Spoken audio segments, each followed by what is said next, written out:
Willie D Live. It's Willie D, y'all, back with another episode of information and instructions to help you navigate through this wild, crazy, beautiful world. In the studio, Lea'h Sampson. Hi. Hey, how you doing? Already sweating. H-Town, baby. I'm telling you, you would think that I would know better. You know, this is what I don't... I'm sweating. This is what I don't get. Like, you from H-Town. You's an H-Town girl, Yes. so you know. I know. It's going to be hot. For sure. You're going to sweat. Yeah. Why complain? Well, especially when I'm the person that chose to wear a woolen. Is it wool? I'm from Houston, so I don't know Right. terms correctly. Wool. But wool tracksuit. Right. Because it was easy to put on. I just didn't. I think highly of myself. Okay. Really, As you should. You know what I'm saying? I strive for. I showed my hands. I told myself I'm not showing my hands today. I didn't get them done. But Now you're going to have everybody looking for I your know they're gonna be hands. zooming in, Yeah, making look- memes. That's okay. Yeah. It's fine. Somebody sponsored me. I was thinking about that. I was like, what? Somebody's like, honey, get your nails done. Do them for Yeah. me. Sponsor me, please. I need that. I do this every time I come to Houston. Every time I come to Houston, I act like it's gonna be like October weather. Even then, not humid, and here I am with peeling lashes, and I'm honestly where the places I'm sweating right now. I don't even know if I had those body parts. I'm discovering new body parts right now because of how bad I'm sweating. But the makeup is okay. You got it. The You got it. makeup's on. You making it work. She's on. You making it work. That was okay. How does an H-Town girl end up in Austin? Okay. What answer do you want? The truth. Okay. You want the truth or the truth? Give me the truth. I got you. So the truth was, the appetizer was like, I want to do something different. I was like 21 at the time, I think. Mm-hmm. And I was just at a place where I was like, okay, now what? I already finished school and I'm doing all the things that at least I wanted to do by 18 and the job I want. I felt like I had like everything, bundles, $400 bundles. I had a lot going on, I was like, what else do I need, right? And so the truth is that I was dating this dude, as he goes. I was dating this guy and we broke up and like, I don't know, just when we broke up, I was just like, girl, go somewhere else. Like, just do something else, And so I feel like God called me to Austin because I remember one day I had a random Tuesday off, which was weird because I never had Tuesdays off. And then I was like, let me just take a trip to Austin. And I just went. And I was also interested in like the schooling and all that other stuff up there, Mm-hmm. But I was just like, something different because all I know is Houston. Every part of Houston, I've lived everywhere. I'm from everywhere. So I'm like, let me just do something completely different, but not too far away in case I want to come back home, Right. Yeah, so shout out to old boy that messed it all up. It's okay because it worked out. It absolutely worked. It absolutely worked. I wonder if he's still alive. So you get to Austin and you're just trying to find your way. You get there, you have no real plan. No. What was your first job when you got to Austin? Well, I wanted to make sure, because being from Houston, we're hustlers, just by nature. So I was like, I'm not going to leave here until I got 2 jobs secured. So. Okay, I thought you were going to say, I sold some dope or something. Oh, no, I'm not good with numbers like that. I'm not good at weighing. I'm not really good at, like, counting, math and all that, and the 8s and the 7s. I don't know all that. So, not against it, not rocking it. Yeah. But it is a job that runs in the family. But,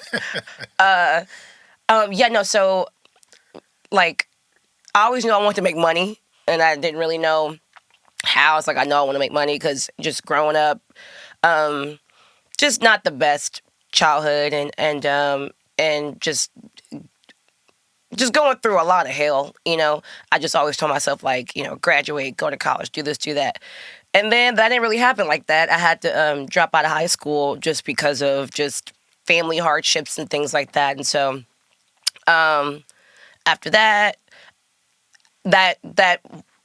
just got stronger for me. Like, I was like, oh, I really need to like do something to make some money, but also doesn't put me in jail. You know what I mean? Yeah. So, So I was like, okay, money. Well, I could do like banking. So I started banking. I'm so sweating. I started banking and as a bank teller. And then I wanted to just excel in like what that was. And so I was like, well, let me start training to be a CPA. Let me start training to do more things that involve investment and money and property and all that kind of stuff. And then I wanted some more money, and I got cute like all of a sudden. So I was like, let me bartend somewhere. So for some extra money, hence how I got the bundles.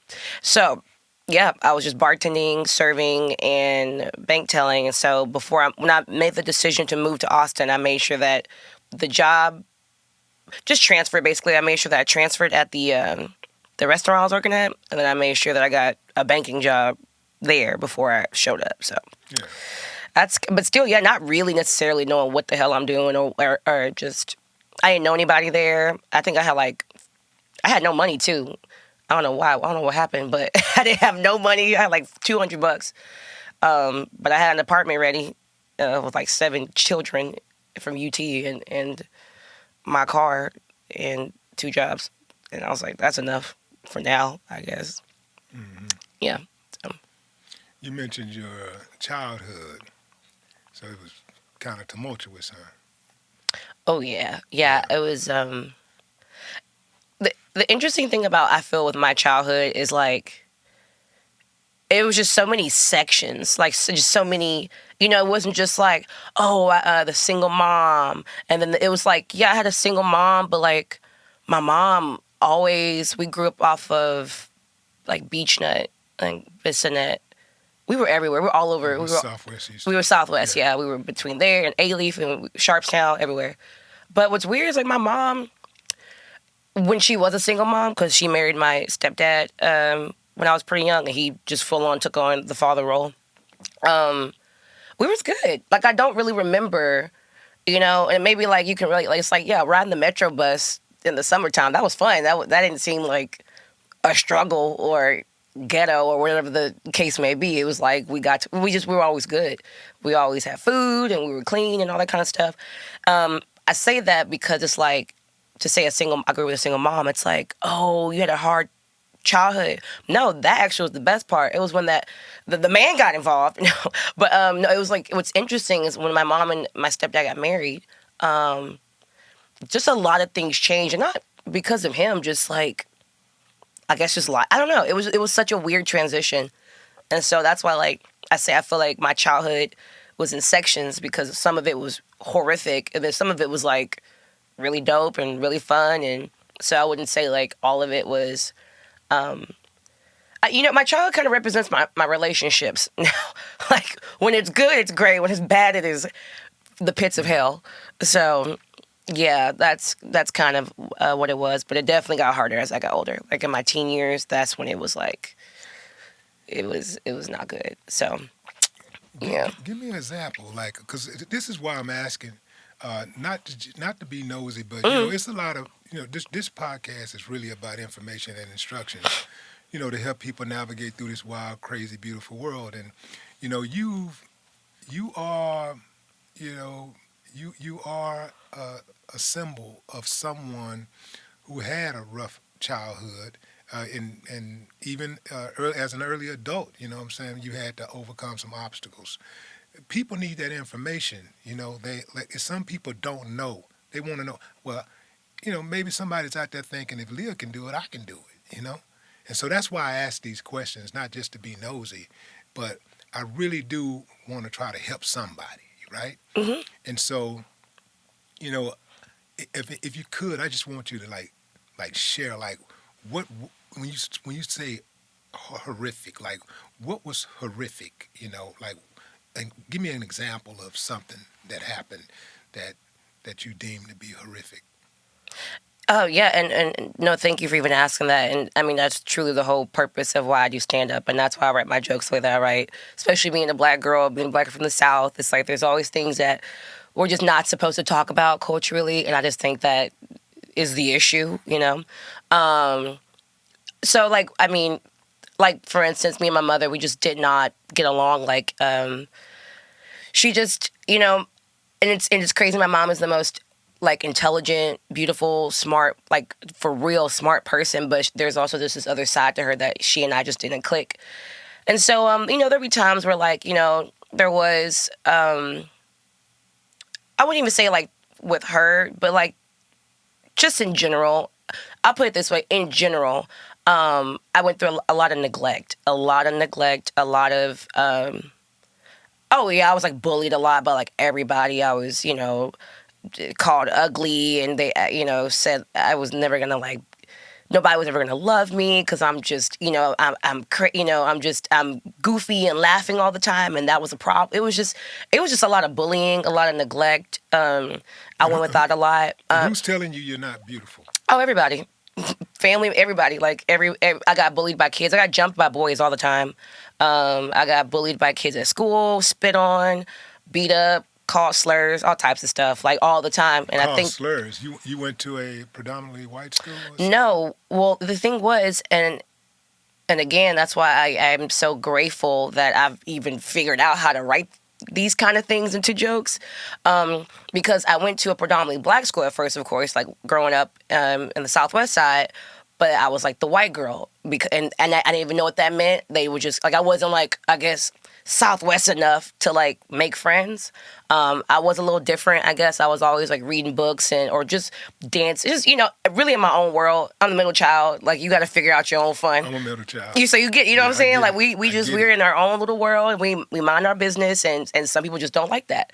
And of course, children don't know anything, so there's that, And then we moved to the suburbs, moved to Cypress, and then that was a whole new thing, because now it's like, I'm too black for the white kids. I feel like a mixed girl. I was like, I'm too black for the white kids, and the black kids, same deal. Interestingly, I ended up like really, I kind of hopped from like each group of people. I didn't really put myself in a category, but I hung out with a lot of Hispanic people. I do remember that. But I got heat from all of them. Everybody, every ethnicity, everybody gave me smoke. So I guess I jumped the gun on the white school thing. When you talk about slurs, are you talking racial slurs? Yeah. What type of slurs? Well, of course, if I'm going to Sharpstown High, like, I highly doubt a black person's going to call me like a monkey, unless he's trying, so unless we're doing a roast battle, then let's get it. But no, yeah, like slurs, like, oh yeah, like, the worst versions of, I don't know if I can say on this podcast, but yeah, just, the worst version of the N-word, and a monkey, and it's crazy. I was always called like ugly, and I was very muscular growing up. I'm still kind of a little bit, but this is just from like high school and just being fit then, really. But I was very muscular, and so everybody called me like called me a tranny, and like that's the actual word that they would, Everybody thought I was a lesbian. It was just crazy stuff. Like, I got called slurs that gay women are called, like, and that was from family members, so like, because I was kind of tomboyish too, a little bit. Now, who are these family members you speak of? I mean, these are just people in my family, and brothers, sisters, cousins, aunts. it was kind of like uncles? Everybody, to be honest. Damn, why are they picking on you? I don't know. Will you tell me? I'm still trying to figure that out. Truly, and just like being an adult now, I think it's just like, and I can't really speak for anybody, but I just feel like misery loves company, right? So if you're not really happy with yourself, and you're not really happy with your life and your position in your life, you see someone else just kind of living theirs and just kind of a butterfly in the sky, and now you probably want to like hate on that. You know what I mean? So these people are bullying you, and apparently there's no one there to protect you. You don't feel protected, at least. No. What's Mom doing? Are you going back saying, Mom, this is what's happening to me? And what's her reaction? Honestly, like, I think, looking back on it, I think my mom was just trying to survive. I think she was just, she had a really tough life growing up too, and to me, it's not an excuse, but I just feel like mentally trying to survive and handle the things that that was happening with her in her life, because it's me and my sister, there's three of us. So dealing with that, and now you have this husband, and you got a house, and I don't know, I can't speak for her, but I would try to tell her. But the thing is too, like, and I want to talk about this because I think the most dangerous thing you could tell somebody is, one, get over it, and also this is happening to you because you can handle it. And it's Your like, mom told you that, huh? oh yeah, everybody told me that. I mean, Yeah. well, I remember one time there was some abuse that was happening to me frequently, and I finally told somebody about it, and they were like, "Well, this happens to you because you can handle it," and I'm like, "But I don't want to." Like, You're talking about sexual abuse? oh, I've been through all of it, all the abuses. My bingo card is tapped out. Besides murder, yeah, I've been By through. who? That's a good question. Multiple, no family members, so we need a case open. But yeah, I mean, just kids, adults. These are family, friends? These are just like family, friends of other friends, that kind of deal. Relationships I've been in. And, it's like, it's funny you even asked me that right now because I was like, who did abuse me? And I've been feeling lately like maybe I have a lot of like suppressed trauma, like, because I mean, like right now, if you ask me right now, how do I feel fine. I feel great. I feel happy. I don't feel defeated or broken. I don't feel any of those things. I feel really good. Is that to say that because I'm purposely, withholding trauma I've faced and not trying to like really explore that? I say yes and no. I'm very intuitive. I'm very good at like breaking stuff down with myself. Like, okay, why did you say that? Or why did you, just checking myself sometimes. But yeah, no, but the thing is, it's like, that is what I try to do in my stand-up, because I remember when I first started comedy, it just kind of happened, and I was like, okay, well, if I'm going to take anything I choose to do and put my time to, I take it very seriously.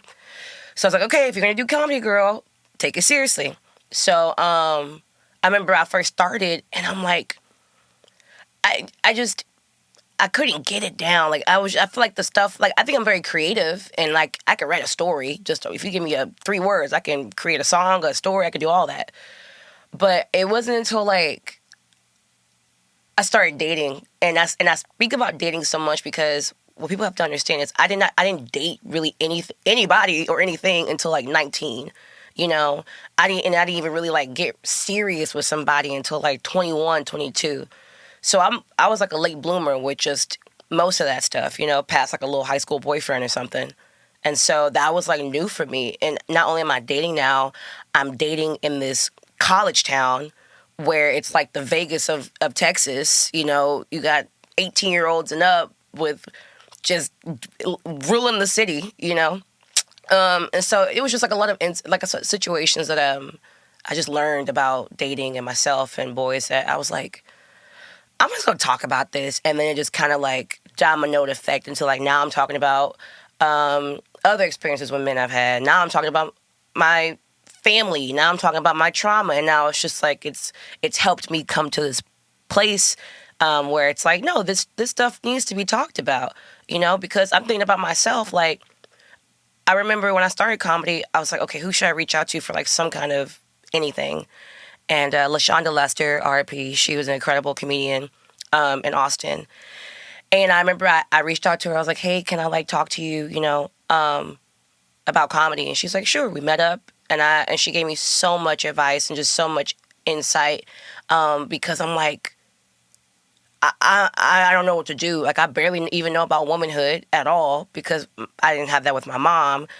I didn't have aunties and all that kind of stuff to like learn that stuff about, I'm new to dating. I'm just like, I just felt like just like a floating orb of just like, I don't know what to do. Like, I don't know. I've always been by myself and on my own. And so now here I am in this new city trying to do this new thing. And I'm like, and at the time I was like the only black person in Austin, especially comedy. So it was just like very eye-opening, Yeah. Did your stepdaddy ever try to make a move on you? That's wild to ask, but unfortunately, that is a very I think that's an appropriate question to ask Loki. No, he did not.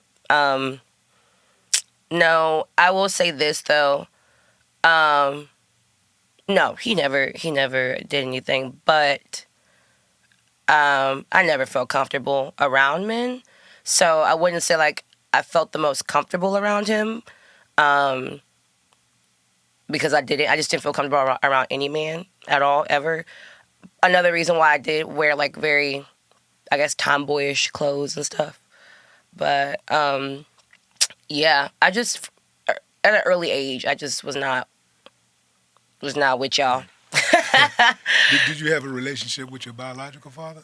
No. Well, and see, that's the thing. It's like there's always these loopholes with like everything I've gone through. No, like my dad was not around, but what's interesting when he was around, which was like a handful of times when I was younger. Again, I just remember good time. I didn't really remember anything bad. I just know I didn't see him.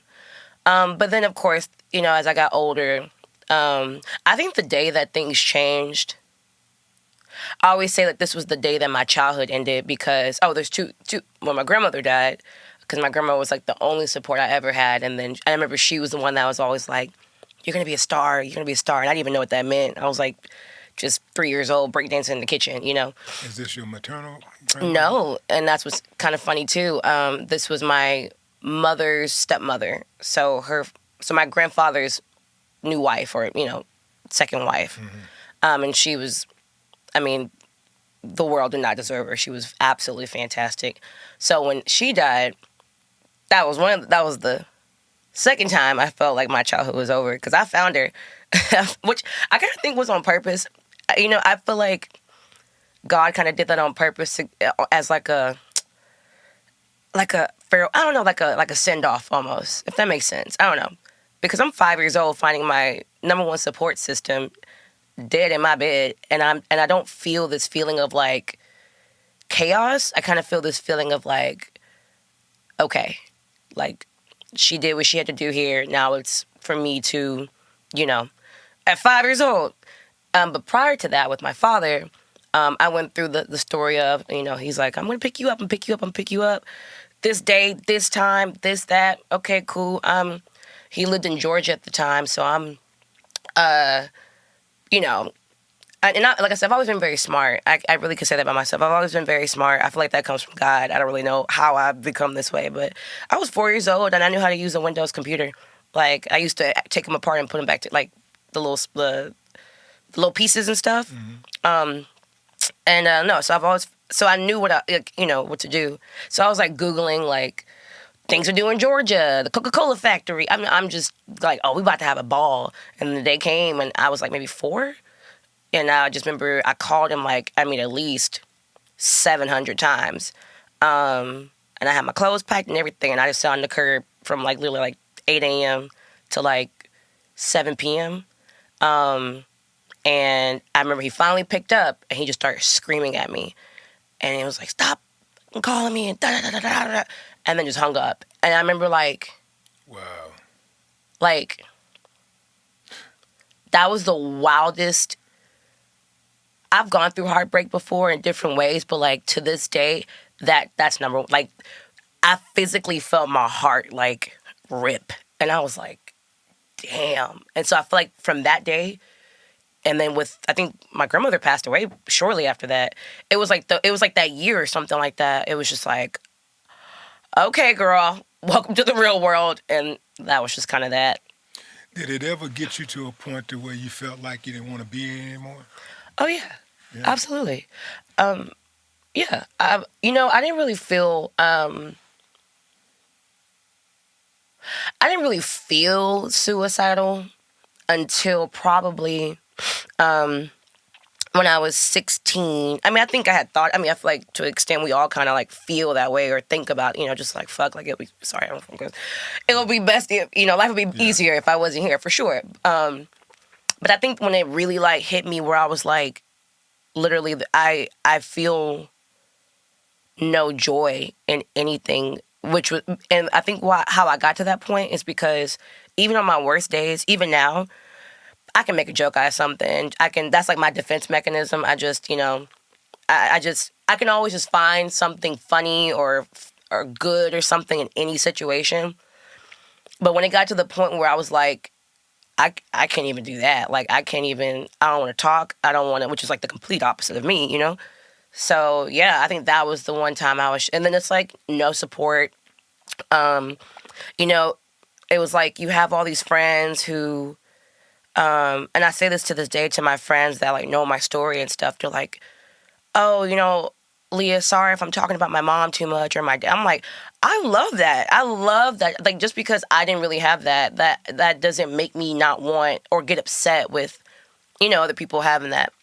So I'm like, it's all like, no, please have a family, please. But yeah, it was just a moment of like, kids don't really understand because they're kids, you know, and then the parents are thinking that I'm this bad kid because I'm never at home. I'm always staying after school till like 8 p.m. And, you know, now my friend can't hang out with me no more because her parents think I'm a bad influence. Because I'm, you know, not knowing that, oh, I'm getting abused and I'm getting a lot of different type of abuse. I don't want to go home. I don't have money. I don't have any resources and, you know, things like that. And then again, like the loopholes, people are like, well, what about your other siblings? And I'm like, no, I was treated very differently than my siblings. Like, we weren't like this, you know, druggy, like messed up stepdad, you know, sold. It wasn't like that. It was really, we were just like a regular family. It was just, I got all the smoke from everyone and everything. And what's interesting is, and that's where that comment would come in, like, oh, well, you can handle it, Lea'h. And it's like, but I recently started talking to my sisters a lot more. And it's insane. Like, we all grew up in the same house. I've never lived my life without my sisters until we moved out. I got kicked out. But until we were out. And we'll have conversations, and we're talking about stuff, and they're just looking at me, and they're like, what? And I'm like, you didn't know that was going on? They're like, no. And I'm like, damn. Like, it was like their experience was just completely different. And I am just different. They didn't even know. But also, I didn't really talk. I mean, I just didn't really talk about anything. And it was like, you know, especially, I mean, things are getting better now. But, you know, Black people, we're not supposed to talk about depression and sad. I feel like because we lack that conversation, we don't know sometimes what depression is. It's like, oh, mama just always sad. It's like, well, that's not okay. Like, there might be something going on with her or, you know, whoever. And, yeah, that's just when I realized. I was like, oh, yeah, something's wrong. Something's wrong. Because I can't talk to my sisters. I can't talk to my family. My friends, I can't hang out with them anymore because their moms are thinking that I'm in the streets, you know what I mean? Which was like the complete opposite of what I was doing. What'd you get kicked out for? Now, I can't give you too much cheat because I got to work on my tell-all book. We trying to get paid over here. Well, you know, this could be like kind of like you do a documentary. Oh, right, and they hit you up. Yeah, you know what I'm saying? It's like, you know, you had a conversation, a documentary, you know? And then they interview you. Yeah, they'll be taking parts of this interview and using for your documentary. Right, and then they'll call you up, they'll interview you, and you'll be like, yeah, I remember like yesterday, you got a bigger jacket on, bigger sunglasses, right? Yeah. Right, yeah. And matter of fact, me and Lea'h went to school together. Right, you know all grades, all of them. Yeah, exactly. Yeah. So, you said, what you ask? What'd you get kicked out for? I got kicked out because the truth of the truth.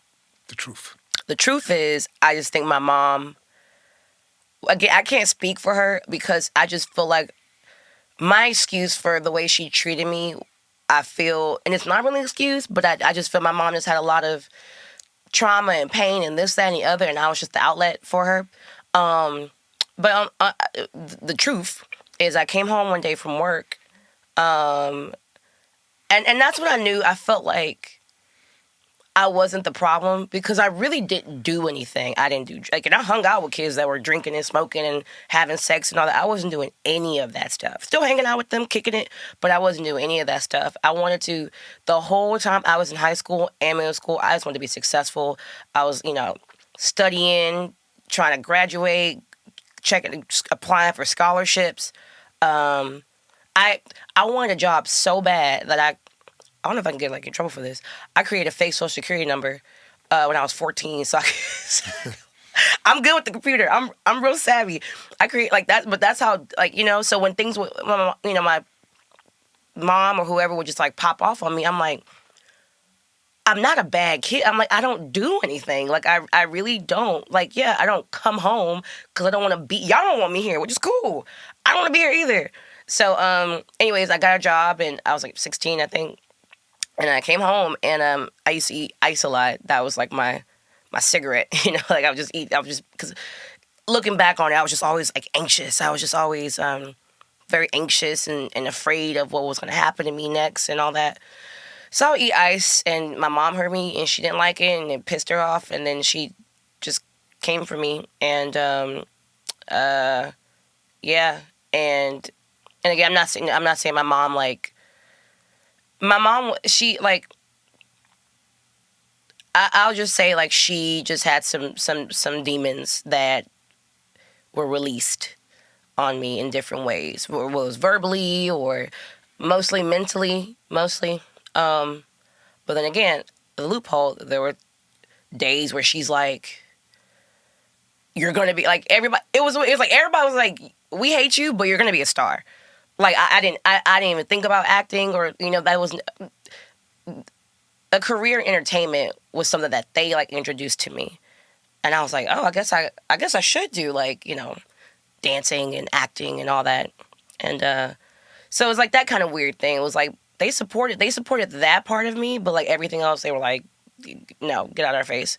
And so again, I just feel like God spoke to me that day, and my mom and I were like, she kind of came at me, and I looked at her, and I was like, if you touch me, it's gonna be a bad day. And I never talked to my mom like that ever. I've never back talked her.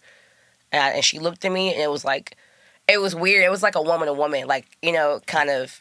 It was like, and I remember even like standing like a little tall, like, not we good. This house is only big enough for one woman. Exactly, and she peeped it, and she, okay, that kind of thing, and she backed off, and then I left that night, and then the next day I came back. I mean, I had the decision made. I was like, I'm leaving. I was like, I can't live here. Like, I was like, if I live here, something really bad is going to happen. To something's bad's going to happen that I don't want to happen to anybody. Whatever that may be, because again, I'm 16 years old, and I don't know what to do, what's going on. Like I said, I've never hit my mom. I've never back-talked her. None of that.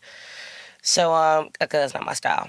But I came back the next day, and yep, all my stuff, everybody in the house was dragging my stuff out to the curb in like trash bags.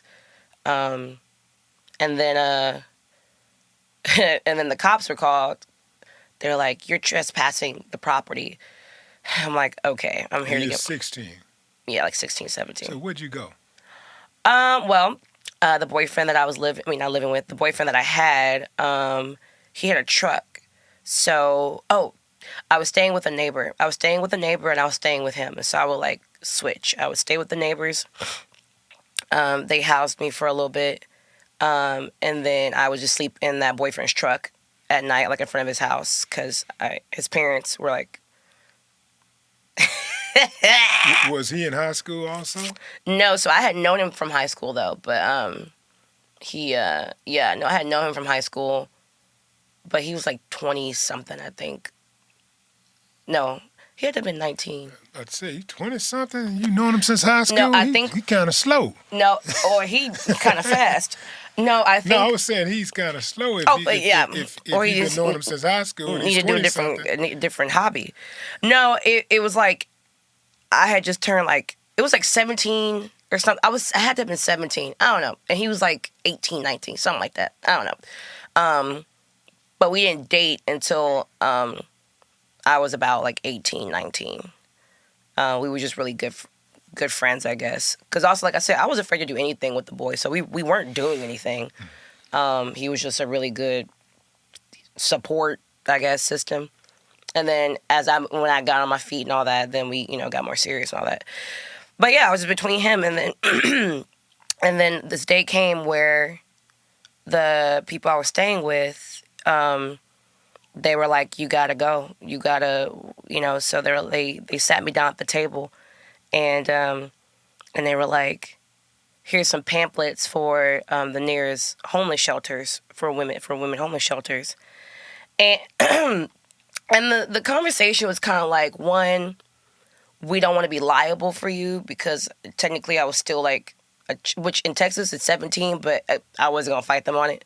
And then the second thing was they were like, you know, we've been trying to help you out, and which I'm so grateful for that family. But they were saying something like, you know, we see that you're ordering stuff online, and we thought you were gonna be working. And I'm like, in my head, I'm like, the guy that I was dating, he bought me shoes online so I could have an outfit for my birthday because my birthday was coming up, but all my clothes were ruined from being thrown outside. So I was like, look, I'm not trying to play woe is me, but I'm like, I really feel like everybody wants me to be a problem. And I'm really not. I'm working.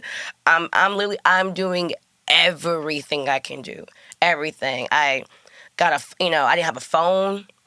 So I ended up hitting up my real dad, and he shut me down. So I was like, everybody talks about the kids they want to like persevere and grind and hustle and do what they got to do. I'm like, I'm trying to do it, and everyone's like, nope, nope, nope. And I'm like, okay.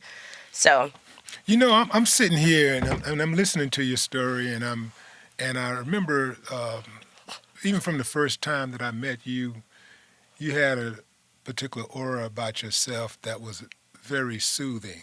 You seemed like a very easy going type person, and I'm listening to you, you know, talk about how, you know, you was pretty much the black sheep of the family, but it seemed like the attacks, in my opinion, was unwarranted because, you know, but I've seen this before. I've seen this happen before with some kids. Sometimes people find that person to pick on, and everybody just picks on that person, and nobody comes to that person's defense. They're pretty much on their own. And for you to figure that out and to just say, you know what, I'm gonna get through this. I'm gonna find a way. I'm gonna persevere. But it also seems like, and that's a great thing. But it also seems like to me that piece where this hate, all the disparaging comments and things plays in the back of your mind when you're on that stage sometimes, and you're like, I'm gonna show you, motherfucker. I'm gonna show y'all. Like, nah, I'm gonna be somebody. I'm gonna do something with my life. You know, I'm gonna show y'all that, you know, y'all got it wrong. And here you are, like, and you've, in terms of comedy, you know, comedy, it typically takes a comedian about 20 years just to come into like notoriety. Like, you're not all the way there yet, you know, as far as like, you know, the big films and all that kind of stuff. But in terms of like, in terms of like that curve, you know, your rise has been sort of meteoric.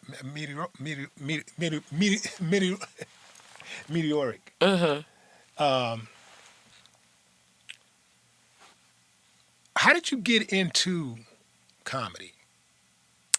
Well, and thank you. That was a nice compliment. I feel like I'd be chilling. I got into comedy basically. Yeah, I was at a bar. I was bartending, and I just, like I said, I've always just been very bubbly, just, you know, kind of like easygoing and joking and stuff. I've never really like thought much of it. I just thought that's who I was and who I am. So I was at this bar bartending, and I would just crack jokes with like all the regulars and just like chop on them and joke and all that. And then one day they were just like, yo, you should do stand-up comedy. And I was like, nah. Which I've had friends tell me that before. But for whatever reason, to this day, I can't think of it. I'm like, I don't know why I never really thought of it. Like, I mean, I grew up being obsessed with, you know, Dance Cedric. and act. You wanted to dance and act. Yeah, in the that beginning, was, right? now that was like my jam. But like, and like, I mean, yeah, I grew up watching all like Dave Chappelle and Cedric the Entertainer and D.L. Hughley and just Bill Burr. Like, I remember watching their specials and their shows and being like, this is phenomenal. But like, I just never thought like, oh, that's something that I should do or could do. I don't know. Yeah, I wanted to be an actor and a dancer and all that. But they were just like, you should do stand-up. And I was like, okay. I was like, well, they're like, we'll go with you. We'll go to a mic with you and just do it for once. So I'm like, all right. So they're like, tonight. I was like, oh. I was like, well, I don't have no jokes. And then they're like, well, write some. And I'm like, what the hell? I was like, okay. So I went to the freezer and I just started writing jokes. And I think I had like one table anyways, so it wasn't busy. So I wrote some jokes, again, about some, I don't remember, like, something. And we went to that mic that night, and then I think I did good. And then I just got the bug. And then after that, I didn't do comedy for like a month because, again, I was like, if I'm really going to do this, like, I don't want to just go on stage and just be like, boobity boo, you know? Like, I want to, like, actually study the craft, know the art form, and respect it and do it right. So that's how I started. Yeah. When did you move to New York? When do I? When did you move? You lived in New York for a moment, right? I did. Short time. And that was 2019, September 2019, and that was, or 18, one of those. It was right before COVID. Mm-hmm. Actually, when I came back around like February, and then boom, it was March. But I did that because I was like, okay, things are going, at least for a 2-year veteran at that point. I'm like, things are going pretty well for me. So let's take the next step far as like, how am I going to get better and what's going to be more opportunities? And so I was like, well, I know LA. I've been to LA. I like LA, but let me check out New York because the talk was like New York was where you go to like get really good at stand-up. And at that point, that's what I was more focused on. I wasn't really focused on acting as much. So yeah, I was like, you know what? Let me just do a month in New York. So my lease was up and I just moved. And I was just couch surfing for weeks, and it was just it was true to this day, the absolute best thing I could have ever done in my career. One of the best things. Did you have a residency at all? Nothing. Yeah. I just went.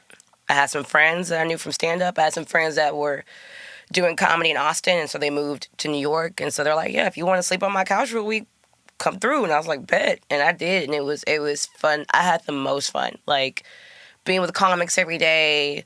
I tried to get people don't want me. You know what? I'm convinced that I'm not supposed to work. I mean, I'm supposed to like work like on stage and get paid and all that, but I'm not supposed to do labor because every time I try to get a job, people don't want to hire me. Or it's like, I'm like, I don't get the job.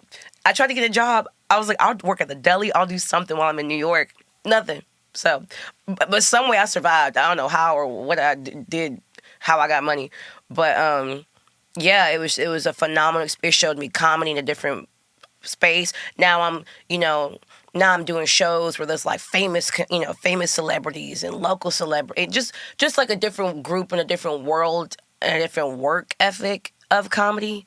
And just seeing all that was kind of like, whoa, like it was just really eye-opening. And I just feel like it made me just want to do this even harder. And also I met great people. I mean, people that I met there today have changed. They're continuing to change my life. Like, it was the best. Yeah, New York is one of my favorite places to visit. Love New York. Absolute favorite places to visit. Absent the rats. Those for damn sure. rats, man. You gotta learn how to kick them. It's legal to kick a rat in New York. You been close enough to kick the rat? They've been close enough to me. Really? Yeah. I ain't never been there. Those rats. I never really feared a rat before, right? Right. Except the two-legged rats. For sure. Okay. But and they around. Yeah. But the rats are spooky. Those rats, I call them rat cats. No, they're the size of cat footballs. if you've never been to New York, speak on it because even grown men, like a New York rat, if you've never seen one in person, they're literally like the size of a football. It is the craziest, and they look at you with eye contact, and it's like, it's the most insane thing. Yeah, they're big. They're huge. I walked this girl home one day in Manhattan. And they was in Manhattan? Oh, that's rats in Manhattan. That's the first time I saw them. And it was like 4 or 5. I'm like, yo, whoa, yo, she's like, oh, that's normal around That's our here. door guy. I was like, damn. Ooh, man, that was some big rats. Uh-huh. What was the greatest experience? But besides just getting on the stage doing your thing in New York, like what's one of the greatest experiences that you had? Mm. Hmm. It's like it's so many. I know.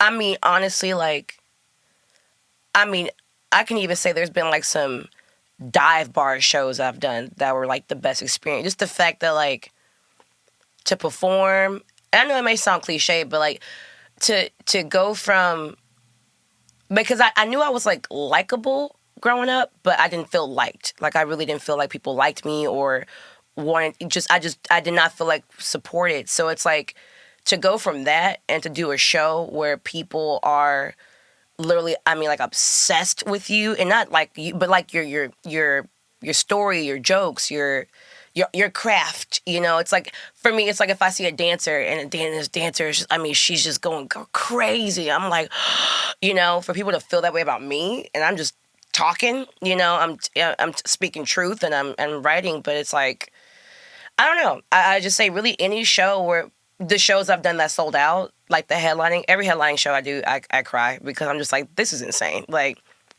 I'm getting sent to homeless shelters and CPS is getting involved and I'm sleeping on the streets in the back of trucks. And now I got people like getting babysitters to come watch me perform, you know? So I would say definitely the selling out the headlining shows I've done. And then, of course, yeah, the New York, the Tamron Hall show, which is so crazy because I remember, like, practicing. Everything that I practiced in the mirror by myself is, like, kind of happening. Yeah. Like, yeah, I've always practiced, like, coming out. I did that, like, every day during COVID. I would, like, practice coming out on, like, a talk show, doing, like, my first, like, late night or something set, or, you know, crossing my legs a certain way. Don't drink all the coffee or miscellaneous beverage that's in that cup on the stage. You know, I was, like... I gotta be ready. Yeah. So, yeah, really, I would say that those have been the most just like, whoa, you know, having comics, veteran comedians talk about my jokes. And I mean, because of course for my peers to respect me, that's amazing. But for someone that's been in this game for 30 plus years and they've seen the evolution of comedy, especially with now there's social media and there's this and there's that, for somebody to be like, hey, that's good. It's like, whoa, okay.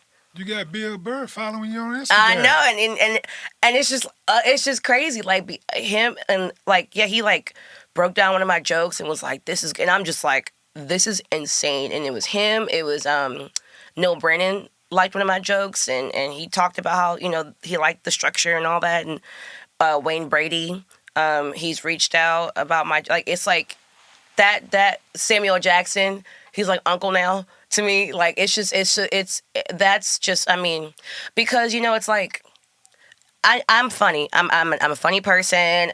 You know, sure, I got the whole package, but I've definitely gone through the thing of like, you know, you're not, I've been told that so much. They're like, you know, I see what you're trying to do with that joke, but it's just a little too crude. You talk about sex too much. You're talking about this too much. It's not smart enough. It's not smart enough.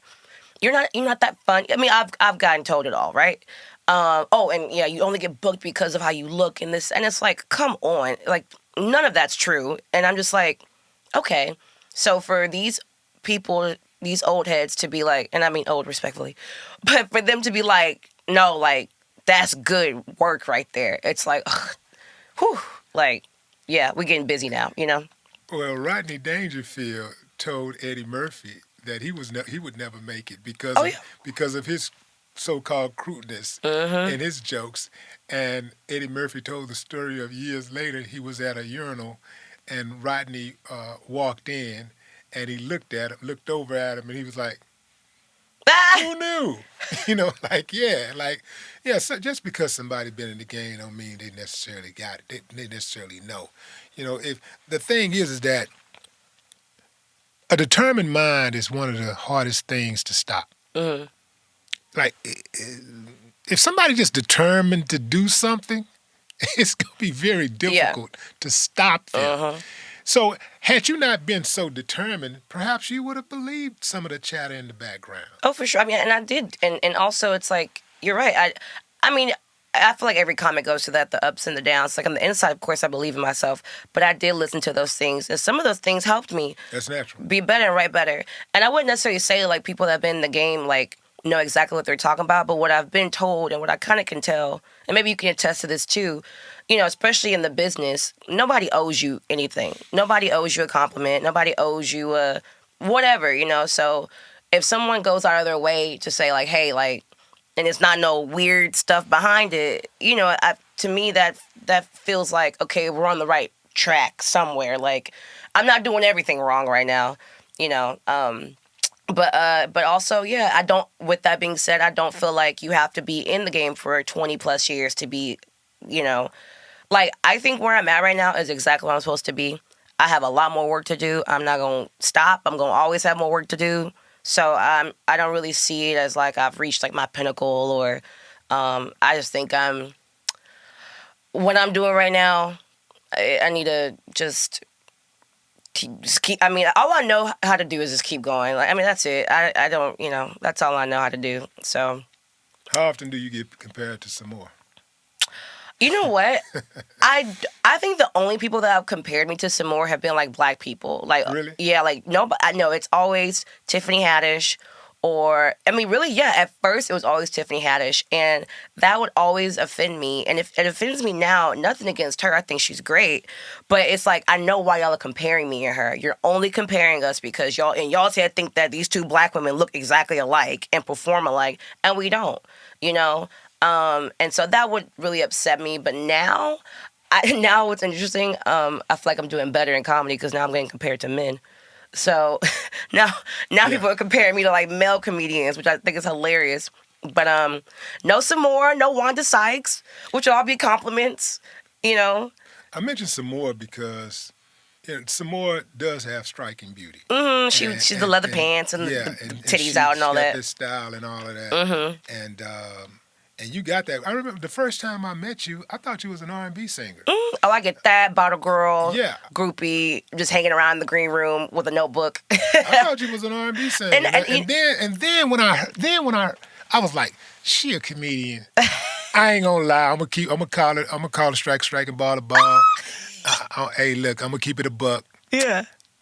I didn't have high expectations because typically, attractive women don't really good looking, really attractive women.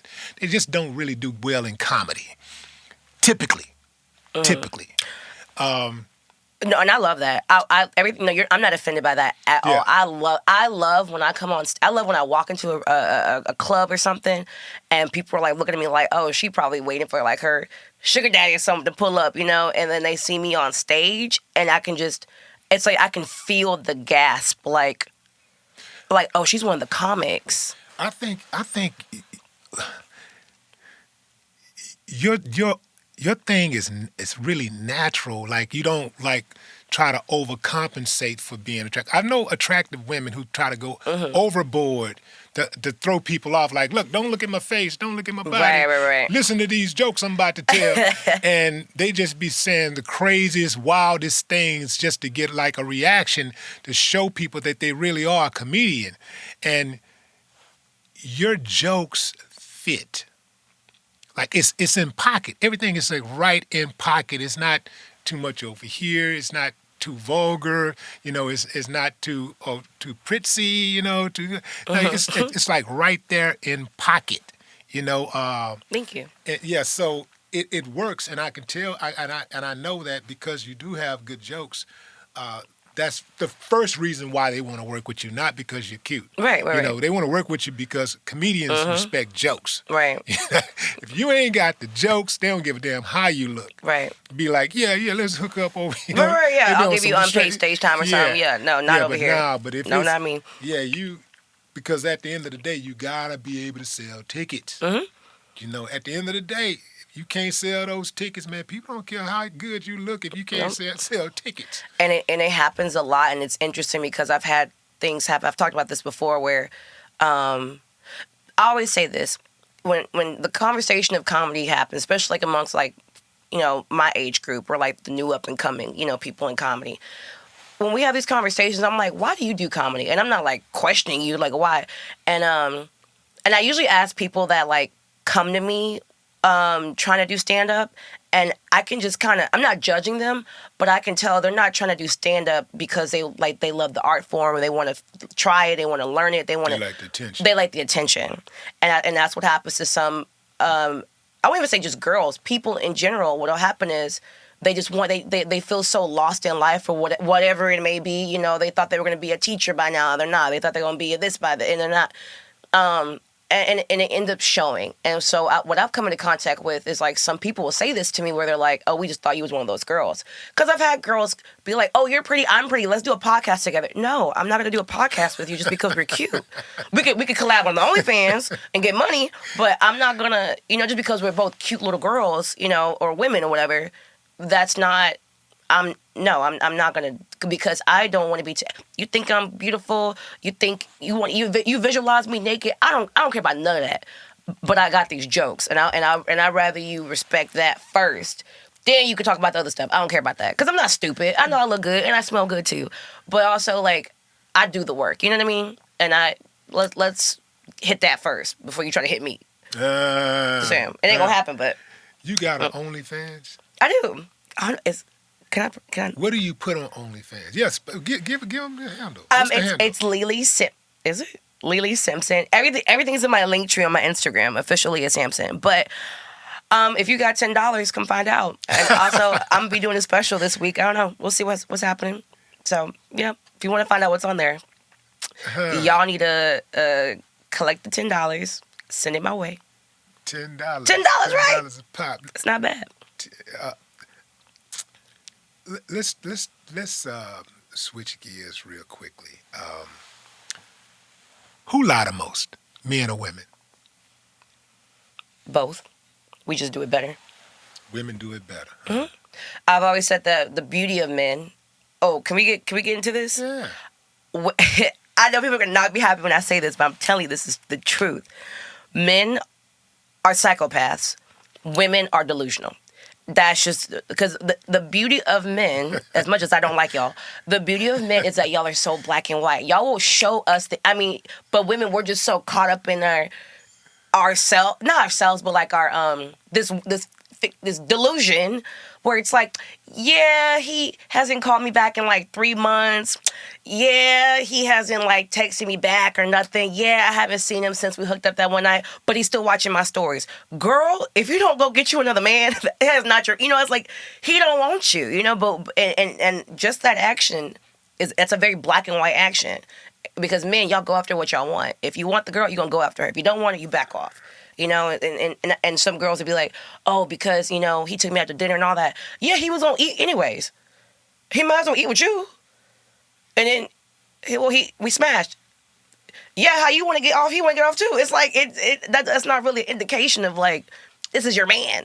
Well, he was going to eat anyway, but he may not have you spent feel like that he was gonna be at $50. He may not have spent that extra $50 though. Oh, she barely gonna eat. It's gonna be $25. she gonna be on her petite stuff and then try to just get a drink and then boom, they back at the crib. Trust. Well, the girl on Instagram said that $30 wasn't enough for her lunch. Did you see that? Well, that was a girl on Instagram who said a guy sent her $30 and said, I'm taking care of lunch. And she said that's not enough money. And he said, what you getting that's more than $30? Yeah. Here's okay. Is $30 enough for lunch? It depends. And with that being said, that's why I say like both men and women lie, because a woman could be like, oh, I want some lunch money, but really she's trying to get some money to go get whatever else, right? We just lie better. Y'all, I feel like y'all don't believe we lie. I don't know. That's crazy. No, we believe y'all lie. We believe y'all lie. But like, yeah, no, it depends. Like if I'm like on my way over here, let's say I had a dude and I was like, hey, can you send me some lunch money? I'm about to go do this podcast. I mean, yeah, I'm not about to go sit down and eat somewhere before I'm about to do a podcast, So if it's like, oh, well, here's $30, catch you something on the, you on your way, get you some Chick-fil-A or something. But if it's like, okay, hey, I'm staying in town tonight, I want some dinner, yeah, like 100, 50 to 100. I heard one of your jokes when you was talking about food dates. You still going food dates? Absolutely. Am I here surviving? Do I look nutritioned? I'm doing quite fine. Because also, like, hold on, Leah. So you gonna let the dude hit you up, or you call the dude up, and you gonna say, look, let's go on a dinner date, and you just going. You're not even interested in the guy. You just going because it's free food. I'm going because I'm selective with how I spend my time. Okay, I learned my lesson when I was. Honey, let me tell you something. And ladies, if y'all listening, especially you college kids, when I moved to Austin, I went on. Well, one, I wanted to like just explore the city, right? And I was like, well, I don't really know any girls here. I'm on Tinder. I'm on these dating sites, just really to meet people. But also, I'm like, okay, if there's like a dude that wants to kick it or whatever, the first thing the guy goes, hey, oh, you new to town? Let me take you to this spot. Well, he's gonna pay. So yeah, I was racking up meals like 5 a week. Like I'm like, why would I pay for my own food when there are these men that are willing? I'm not tricking them or gold digging them. No, they're like, hey, I want to go take you to this spot. Because also a lot of dudes have their spot where they take all their girls. It's a spot where everybody there knows them. The bar back know them because he probably smashed her. The game is not different. It's been the same since the dinosaurs. So I just kind of went along with it. And now, I don't ask for as much as I should. I barely feel comfortable reaching out, for payment about shows and stuff. I really don't ask for money like that. But what I will say is, like, if you're in my DMs and you are like for real bothering me, now I'm exhausted. Now I need fuel. So hey, clearly you like me. Can a girl get something to eat? Like, can I get... And it's like, that's the bare minimum. Are you going to sit down with him, or are you going to just tell him to shoot the money over to Cash App? What you trying to... If you trying to have dinner with me, and I go, just send me the money, and you go, nah, I'm good. Okay, we good then. Because you have your boundaries, I have my boundaries. I don't want to go sit with you. But some guys would be like, hey, baby girl, this on me. Here's $50. Enjoy yourself. But yeah, no, if I know I'm going to have a good time with that person, it might not even be like a sexual thing or nothing like that. If I know I'm going to have a good time with that person, yeah, I'll go eat with them and kick it with them. But a bot that's sending me 17 different, things, I'm going to send you the OnlyFans link. And if you want to chat more, we can talk there. Because I think it is insane that women are so desired, yet when we ask for anything, it's like we're gold diggers and we're this and that. I had this one, I don't know if he was joking or not, but I had an ex-boyfriend reach out to me. He goes, give me some pussy. I said, give me some money. Nah, I'm good. Then I'm good. Like, that's crazy. You want me to risk a yeast infection so you can have a good time, and I won't have no gas money to leave your mom's house? That's insane. That's crazy to me. But if I say that, I'm a gold digger, right? Let me tell you something. If I was a real gold digger, that car you got out there, that nice one, I would have had 2 of them. 2, okay? And people are like, oh, yeah, you because you're pretty, you get whatever you want. Even in comedy, they're like, because you cute, you got that. But if let me tell you something. If I was popping anything besides these back zits for any kind of stage time, I would have been had my Netflix special. Been. If I'm doing the stuff that people accuse me of doing with my body in comedy, I would have got an Oscar. Go hard or go home. I'm not popping nothing. Still driving a 2002 Honda Corolla. It's not happening. Like that's insane. That's crazy. But you're not gonna be able to shake that, no matter what. Even if you didn't have the body that you have, the looks that you have, as you ascend to the top, there's always gonna be people that's gonna say that, you did this or that, to get there. So I don't care. That's just something that you're just gonna have to just be able to compartmentalize and keep it moving. Just feed me. Yeah. Send me question. No, let me ask a question. Sure. If that was the same reverse question, and a shorty was like, hey, can you send me Willie, can you send me some lunch money? How much you sending? And she said it just like that. She typed in with like 3 extra E's at the end. First of all, I'm definitely going to have... First of all, I'm not like them dudes in DM. I'm not like them at all, so I don't do that type of stuff. Okay, so what does that mean? But what does what mean? Like, you talking about the dude that like... No, I'm asking if this is your girl. No, if this is your girl. If it's my girl... Yeah. I don't know, like, if she wants... it.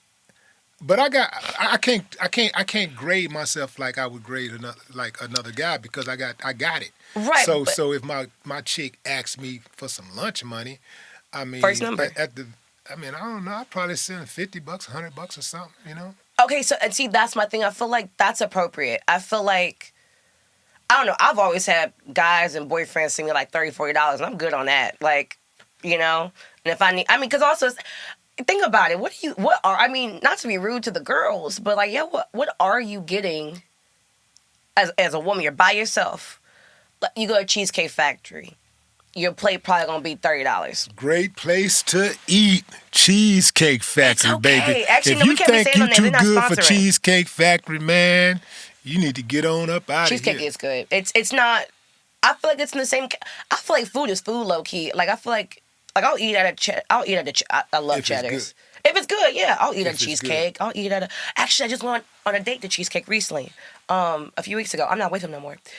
We moved on from that, but it was a nice experience. The Hey, food. let me stop real quickly, because you got this thing that you do when you tell your jokes, and you do it just like you just did naturally. You do this naturally. Sweat. You tell jokes, and you'll say something, and then you'll put an addendum on it, like, yeah, anyway, like almost like you had an afterthought. And you spoke on it, and then you jump back in. You kind of like, you got distracted for a moment, and then you jump back in. You do that very seamlessly. Oh, thank you. Have you always been like that? On the spectrum, I believe so. ADHD, maybe. Yeah, and that's, you know what, that was one thing that made me really insecure about stand-up, because one, I never studied it, and I felt like, damn, everybody else was like grew up watching this shit, wanted to do it.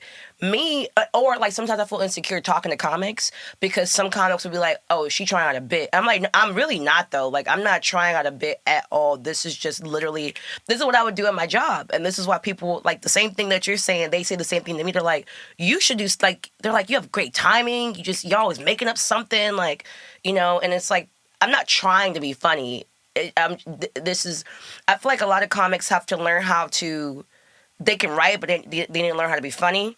I feel like I had to teach my funny how to become like a structured joke, Because that people be like, oh, I could do comedy. Right. I'm funny. It's like, yeah, you funny at the cookout where everybody here know you, but they not going to say nothing to you because they really want you to shut up, but, you family or friends or whatever.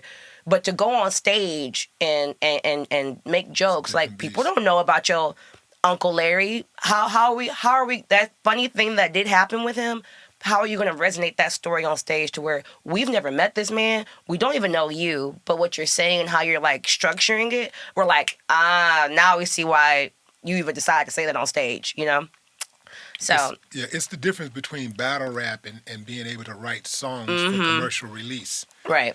Yeah. Another thing that you mentioned in your stand-up.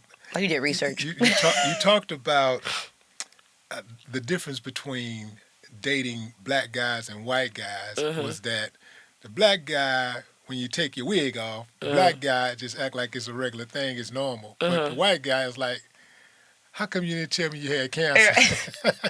That's a true story. That is an actual thing. So you've dated white guys before? Oh, is the question, have I gotten meals in every source possible? Yes. Yeah. I really don't discriminate. I don't, You're in Austin. You're in the right place then. You don't discriminate. Not really. No. Austin's a little different now. It's, I think being in Texas has been good because, like, Houston, you got everything here. True. It's a mixed and then bag. Austin is very white with a couple of sprinkles here and there. And then, like, San Antonio, it's, like, a lot of Hispanics and the Valley. So I feel like just being in Texas. And everybody goes everywhere. Everything's 3 hours away, You know what's interesting? I never wore wigs until, like, I started wearing wigs probably, like, when I started bartending and, being on the bottle girl kind of like thing, especially out here in Houston. And I was so afraid to wear wigs though, because growing up, it's like all the black dudes like made fun of. It was the weirdest thing. It's like the black dudes would make fun of all the girls that wore wigs, but then those are the girls that they want, and those are the girls that they're gagging over at the clubs and all that kind of stuff. And so it just made me kind of like insecure to wear a wig because I was like, I don't need anybody trying to take it off or judge me or whatever. Just women, and I don't care what nobody says, black women, we are beat down more than any other ethnicity of women. I saw this interview, and I wish I remember the girl's name, but she was saying how, like, black women, we're the only women where, like, she got white toenail polish on, or she got her nails done, is her hair done, is her makeup done, is her face beat, is she got the BBL, is she wearing Shein or Fashion Nova? It's like, it's all that, but, like, another, and I'm not saying that other ethnicities of women don't go through their own, you know, judgments and all that, but, I mean, like, certain, I won't say which ones, but certain colors of women can, I mean, look raggedy. Everyone's like, oh, she's breathtaking. And it's like, no, she's not. She's raggedy. If I looked like that, y'all would call me a raggedy black woman. Y'all would not just be like, oh, she woke up too late. You know, like, and so I always went through that struggle of, like, the black guys would pick on me, the white boys were afraid of me. And then as I got older, it kind of, like, boys just grew up. Because I did think, like, I was telling my homeboy this too. I do think boys are told certain things that they should believe when they're younger, and then I think when y'all become men, you're like, don't nobody care about no little hair. You know what I mean? It's like, I feel like there's things that you're told when you're young, like, you should date a girl that's like this, and a big booty is the number one thing you should care about, or, you know, as a woman, it's like, he needs to be circumcised. It's like, look, it's the weekend, you know, like, we're not about to go back there with that. So I just think I kind of navigated towards whoever liked me, really. I had white boys be like, I think black girls are ugly, but you're really pretty. Wow. I've had black dudes be like, I don't normally like black girls, but you okay. I mean, I've had it all. I've had Hispanic guys, Asian guys say the same thing. So yeah, I'm just like, look, whoever wants little on me, we can go to Cheesecake and figure it out. Shoot them $30 in the DM. Oh, definitely. I mean, look, even nail techs get deposits. Even barbers get deposits. Send me that deposit, and then when I show up, then, you know, you can take care of the rest. I will say this. I do believe in, like, let's say if we go on a date, and, you know, I like to hop around. I like to get a little some here, some there, and just kind of, like, explore. So if we go on a date and you're buying all this stuff, like, whatever, if we're still hanging out, I will start to contribute. Like, if you already dropped, like, a couple of, you know, 100 or 200 on me, and we still going out to go do some stuff, yeah, I'll be like, oh, next round of drinks, or, hey, you want some dessert? Let's go to this spot over here. I'll you know, like, just to kind of show, like, I don't know. I believe that a man should be a man and should take care of a woman and support and supply, especially if he wants her time and cares about her well-being. But I also do believe in, like, you know, just sharing you got me, I got you, you know. As a man, you got me in this way. As a woman, I got you in that way. And I feel like that's the way that things should really go, you know. What if I wanted to borrow $4,000 to pay for my child support? You said what now? What if I wanted to borrow $4,000 from you to pay for my child support? I think what you should do... We've been dating for 6 months. 6 months? Yeah. $4,000? $4,000. You got it. Well, it seems like you need to borrow that baby mom's uterus again, put that baby back in there, and have it come out when you are ready to pay that $4,000. That's insane. Well, flip the script. No. What if we was dating for 6 months, and you came to me and said, yo, I need $4,000 to pay for my child support. Are they going to put me in jail? As a man, you should take care of that. I should take care of it. Yeah, that's like, okay, no. But you shouldn't take care of it if the shoe's on the other foot. If I can't take, no, because you got it. Because you got it. Yeah, but I just said you had it too, and you said, no, go put the baby back in the uterus. If I had it too, that's kind of crazy. I mean, you know, if I had it too, real talk, if I had it too, and you needed it, wait, if we both got it, why are we asking each other? We both ain't got it. So nobody has this $4,000. No. I'm saying it's either or. In one case, you might have it, or in the other case, I may have it. Nah, player. You know, if anything, because I feel like, I will say this, whether you're a man or a woman, if you date somebody with a child, I'm not saying that kid's your responsibility and all that kind of stuff, but that is something that you need to think about, especially if things continue with y'all. If y'all keep going, you probably gonna end up being a stepmama or a stepdaddy, right? So if I were to do that, I'm not paying the whole $4,000. But I would get the kid's hair done. Get the kid's hair done. Well, that's where the child support goes towards the kid. If the kid. What about going to get a loan for me? Get a loan? No. Hold on. We've been dating for, let's say, 2 years. 2 years. I'm working, you're working, and you got a hell of a credit score. Your score is better than mine. I need to get a loan. This loan is going to be for us to come up. But I need you to get the loan because you got the good credit. I need you to go over there to that bank and get that loan so I can start this business. What do you do? No, because that's your job as a man. You're supposed to figure it out. I'm supposed to figure it out. You're supposed to figure it out. And the all reason why by myself, even though I'm trying to build this legacy for me and you. Oh, well, I mean, I ain't got no ring. I mean, is there a ring involved? What have you, is there a house? We've been dating for 2 years. How you get your credit up in 2 years? Huh? How did you not get your credit up in 2 years? Maybe the credit was up and it went down for dating you. Maybe, I don't know. Maybe I don't think so. If my credit, okay. Nah, that don't even make sense. It doesn't. You see how men are so quick to attack the strong woman. I was like, how my credit bad if it's good at the same time? No, I'm not. I am not going to. There should be boundaries. There should be boundaries. I'm not going to do that. I actually appreciate women, period. I don't put too much emphasis on the strong woman thing because a lot of times, the strong woman thing gets our women in trouble. Yeah. And pressure is made for pressure is made for shoulders, not hips. So I am one of those type of dudes who believe in. I like that traditional thing. Provide and protect. But also not being domineering. Because some guys, when they provide and they protect, they think they own you. Mm-hmm. They think that means I own you. Mm-hmm. And that's absolutely. Not, and that's not true. So. Well, that's why I do that. The controlling part to me, I think, is for guys who are very insecure. Mm-hmm. That's very insecure to try to control another human being. I believe in letting people do what they want to do. Yeah. Because the thing is, I'm not saying I believe in letting them disrespect me if they want to disrespect me. I'm saying, but if they do, then I'm gonna do what I gotta do. You see what I'm saying? So do what you want to do. I feel that. Yeah. Do what you want to do. Go where you want to go. If you care about me, you love me, you consider my. I agree. You consider my feelings and and what I think of you and our relationship. You would probably do the right thing by me. But if you don't, that's still your decision to make. Yeah. And then I'll make my decision accordingly.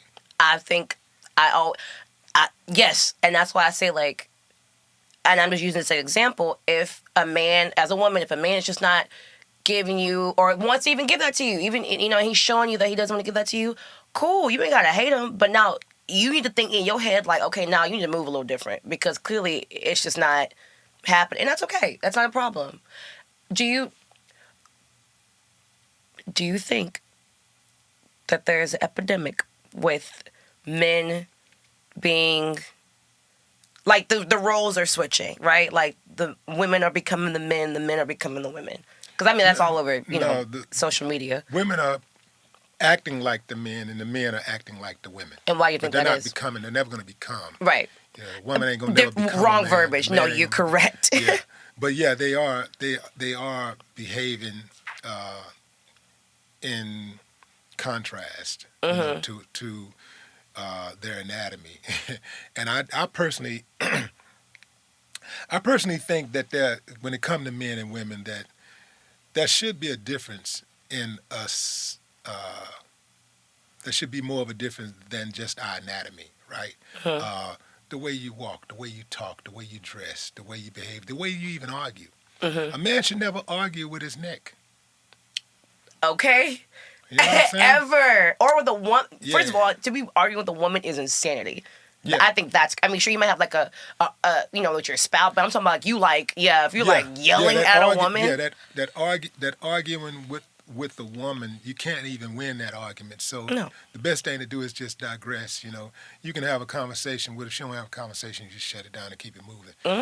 But it don't even feel right arguing with a woman. It shouldn't. It doesn't. You should feel insane. It doesn't feel right. It doesn't feel manly. But you can't tell a lot of these guys that because a lot of these guys, quite frankly, no knock to the single mothers out there. Hey, for the ones out there that's doing your thing and you on your game, I appreciate you. Love you. Shouts out. I wrote a song about it. You can go to the internet and check it out. But there are others who treat these boys like their boyfriends. And that is a grave mistake. All of that hugging up with these boys, letting them sleep in the bed They with can't you. do no These wrong. boys 17, 18 years old. You bringing groceries in the house. He ain't got no job or nothing. He's sitting in the house watching TV. You bringing groceries in. He won't even get up to help you bring the groceries inside the house. Nope. You giving him money for gas. You giving him money to go take his girl to the movies. You're buying him everything that he want, and you're allowing him to have arguments with you. You're allowing him to argue with you like you might argue with a man. Right. You're sitting up there going back and forth, Right. back and forth, back and forth. That is very unhealthy. Yes, I And agree. that is what creates this so-called Absolutely. toxic man thing, and I'll say man thing, but I won't say toxic masculinity, because I don't think masculinity No, there's in and of masculine itself about is it. toxic. I 100% agree, and I feel like nothing against. Example, my mom was a single mom, but I remember growing up, she would say stuff like if I had like a little homeboy around on the street, and she'd be like why your posture? Like she would just be like, why are you like open the door, like stand up, like be a man, And I think you're right where it's like it does go further than our anatomy, because I have gay homeboys, like they're gay. They open my door. I don't tell them to do this. They open my door. When we walk on the sidewalk, they walk on the side. They don't want women. They're not heterosexual men, but they're men. It's in them to be like, I need to like take even my homeboys. I have homeboys. Hey, we need to walk all the girls to the car. We need to make sure it's like, I think it's instinctual. Just like, I think it's instinctual, and people can come for me. I don't care, but I think it's instinctual for women to be nurturing, to let me get you something to eat. You come over my house, I'm going to cook you something. It might be some bologna or something and some icicles, but I'm going to figure out something to feed you, I don't think you're gonna be feeding a man bologna. I think you No, it'd be like I think you put a turkey. little bit more effort into it. But that's all we're really looking for. Like, I just don't. I think that we would get a lot further if men were to bask in their masculinity and women were to bask in their femininity. If women, I don't think women understand how being soft is so the much soft more conversation. It's so much more advantageous. Because here's the thing: if you're soft when you're dealing with your man, even if he's not, even if his actions don't warrant that necessarily softness at the time, give him some time, and he'll come back and he'll reward you for being soft. But you will never be rewarded for being aggressive and manly like. Yeah. A man is never gonna reward you for that. But you will be rewarded for being soft. Now, of course, I know there's some women, well, I was soft and I did this and he ran all over me. But I you know, know baby, what? that's the exception, not the rule. And And I the same agree thing with that. with men I also. agree The with same that. thing with Yeah. men, because I know when I do certain things for my woman, it ain't necessarily got to be spending money or whatever, but something as simple as rubbing her feet, I get treat. Everything. I just get it. It's just different You get all things, of it. something different Yeah. that come out of her. Right. So too many of us are sitting back with the mentality that, what can you do for me? When Yeah. I'm in a relationship, it's, what can I do for you? Yeah. Now, I'm not saying I'm doing something for somebody and that's not being reciprocated. Yeah. I'm doing it because naturally, if we're in this type of relationship, this is what's going to work. This is what works. And if you don't appreciate that, then we're not going to be in a relationship too long. Right. But I am not going to be less of a man because you don't appreciate it. I'm not going to start exhibiting sucker behavior. I'm not going to start even being unfaithful because you don't appreciate it. I'm just going to move on to something different. Right. Because I like peace. I like that tranquility. If a woman don't want to be cooperative with me, I just let her go find somebody else that she can be cooperative with, or somebody else can deal with her. Just like if I'm not, I hear sometimes women say, "Well, I can be with a man if he can lead. If I can let him lead if he gonna be a leader." Well, what's understood ain't got to be said. Yeah. If you with a dude and he's not a leader, you ain't got no right to complain. Yeah. You shouldn't even be with him. Well, and that's what Don't I'm be saying, with him. yeah. Like stop talking about how you having problems in your relationship with this man because he's not leading. Well, why are you with him? Right. If he's not leading, he's incapable of leading, because being a leader is a natural instinct for a man. It's natural. No woman is ever going to. I'm never going to ask for permission to be a leader in my house or in a relationship. That's natural for me. Yeah. It's natural. Just like it's at one point it wasn't natural, or for some women it is natural to be submissive for some women. But other women, I understand. They say, "Well, I'm not gonna be that there with that type of man." If he da-da-da-da-da. I get it, but that's your fault if you with that dude. Yeah. It ain't your fault that you didn't know he was like that. Right. But once you know he's like that, man, you got to bounce. You got to dip. I agree. And you know, what do you feel about it's yes, and that's one thing I've had to learn. I feel like that anger that women get, that aggressiveness, that unsoftness, because I feel like I'm very submissive and very soft. But yes, I've had to curse somebody out once or twice. But it's because of like, dang, I can't change this about him. I know, and I'm just so mad because it's like, you sold me the dream, man. Like, you sold me the dream. I feel like that's where that comes from. But yeah, if you just stay with that person and you just got, you're this angry person with them, I guess, woman, if you're not presenting softness, then yeah, I think that's a little ridiculous. But I've had to learn, like, that's just the reality. You got to leave. Like, and I've been so much happier. Like, even, like, I've had, like, a couple, like, little flings here and there just on some, like, oh, we're talking for a little bit, whatever. The moment, I wouldn't say the moment, but once they start showing me, like, oh, this ain't it, I fall off. And it's no bad blood. I don't hate them.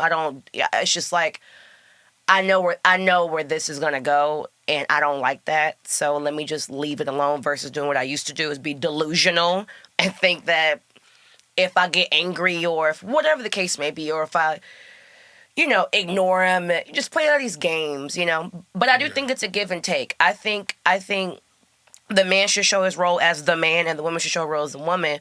But I do think both should probably have that side of like I think the woman should have a little bit of like, don't play with me. And I think the man should have a little side of like, love on me, yeah, I'm manly and I'll take care of everything, but like also I can agree with that. You know what I mean? Yeah. Because we all have a woman in our life, whether it's our partner or our mothers or something. We're like our grandmothers. We're like, oh, that she's the nicest woman. She's the sweetest. She loves everybody, but don't play with her. She'll cut your throat. She'll cut your throat. Don't play with her. Mess with her people. Exactly. Mess with family. Mess with baby you know girl what I'm or saying? something. Boy, she'll cut your throat. I think that's healthy. I don't think necessarily as a woman we should just always be like very like defensive and angry. And I was watching some thing on YouTube and the guy was like, "What do you look for in a man?" He was like, "What do you look for in a man?" And she's like, "That man that got that money, that coin, that paper." I was like, I mean, yes, but also it's like you gonna get exactly. You can get a man with money. That's nothing. This is Houston. We can go lost and found tonight. You can find a man with money, but then you gonna be crying about him on Twitter next week because you find out he had a whole family in Africa. It's like I don't know. Both people have to play their parts. Both people need to be non-delusional, and I think both women and men being a little bit of vulnerable, a little bit of having a little bit of vulnerability, but also having some masculinity, I guess, is healthy. I think that's okay. Ladies and gentlemen, Lea'h Sampson, thank you for coming on the show. Thank you for having me. It's been real. We got to do this again because that time just kind of flew by. But, I know you're on your way and you're already doing great things already. You've come so far, with, especially when you consider, where you've been, where you come from. You've come so far. I mean, like you're shining, Oh, and you're an asset to comedy. I Thank know you. because I know comedy. Yeah. You said don't take too much from the old heads, but I guess you ain't that old today, huh? No, thank you so much. I appreciate Yeah. that. Absolutely. No more talk.